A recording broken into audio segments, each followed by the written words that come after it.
It is an honor for my brother, my sister, and I to be standing here in front of the community tonight.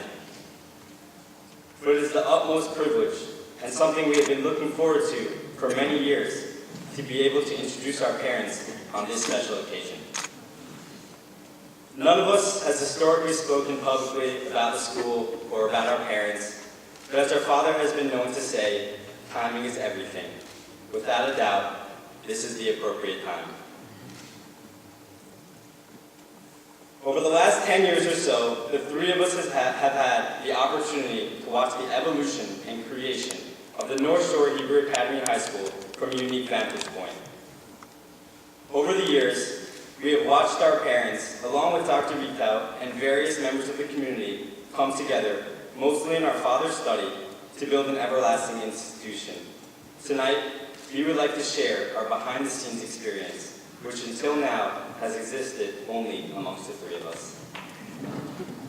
To understand best, it makes sense to go back to the beginning of how this all started. It all began in 2002 when I was applying to high school and went to the South Shore of Long Island to interview with Dr. Daniel Vitao, the principal of Hafter at the time.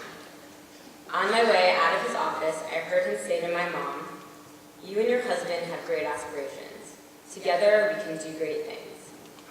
This marked the beginning of a great collaboration, one that would change this community and our family.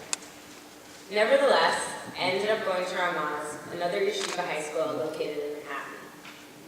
During my first year in high school, Dr. Vitao's remarks lingered in my parents' minds. I started to hear my parents talk about the possibility of yeshiva high school in Great Neck. At first, I thought, wow, my parents must really be sick of driving me to the Ramaz bus stop every morning at 6 a.m. But I soon realized that they were very serious. I can't imagine that the decision to embark on such a massive project was an easy one. My parents were in their mid-30s, my father's career was keeping him very busy, and there was a very real possibility that none of their children would ever attend this so-called high school. Only looking back do I appreciate my parents' dedication to this community and Jewish education. In the face of indefinite challenges, my parents embarked on a very long trek to ensure that a Jewish education would be available and attainable to every student in this community for years to come. This decision marked a changing point within our family. After my sister started Ramaz, it seemed that every conversation between my parents and their friends revolved around the high school. No subject was too minute to warrant attention at our family dinner table. They contemplated all the issues. How would the school properly reflect the community? How many minyanim should there be? How could the students make that left turn out of the temporary facility? It seemed never-ending. The funny thing was that my parents' careful planning did not really become a reality to me until they approached me as I was entering the 8th grade. I have to reveal that they left the option to me. Looking back at it now, I can proudly say that I chose to go to the North Shore Hebrew Academy High School.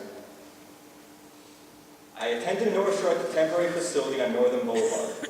Every day I was there, I noticed and appreciated the enormous efforts that had gone into starting the school. I was aware of the talented and carefully selected faculty, the abundance of after-school activities, and even the particulars of small items such as the terrible holidays.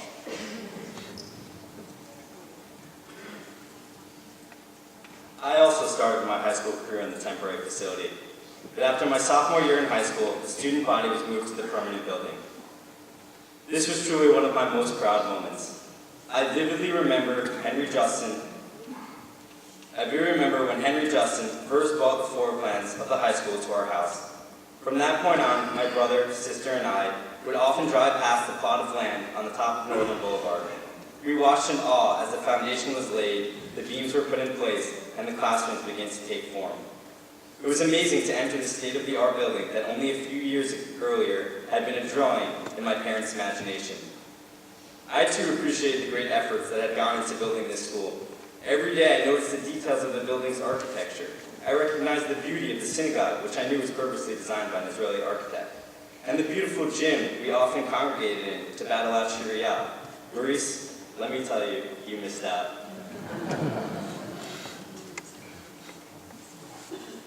to share a brief story with all of you. Just a few months ago, I showed up to meet my father at dinner at Prime Grill. When I arrived, I found him engrossed in a conversation with Mr. Artie Luxembourg. They were talking about recent developments at the school in the same manner and the same vigor in which they used to discuss them when I was 12 years old. I was truly amazed. Even after my brother and I had graduated, and after all three of us had moved out of Great Neck, my parents' dedication to this high school has not wavered one bit. After 10 years, the high school is still a topic of conversation, although things have taken a little bit of a different tone. These days, at our friendly dinners, we often talk about the future leaders of the school, the burgeoning alumni network, and most recently, our excitement about this dinner. Over the last few years, the three of us have had an opportunity to learn an important lesson. It takes a lot of time and effort to make an idea become a reality. Out of everyone in this room, you do not underestimate the countless hours, long and sometimes stressful evenings, and the network of people that have gone into making what could have been a fleeting idea into a living and breathing institution. Only 10 years ago, I did not have the opportunity to attend Yeshiva High School in my hometown. Today, and in the future, all Great Neck students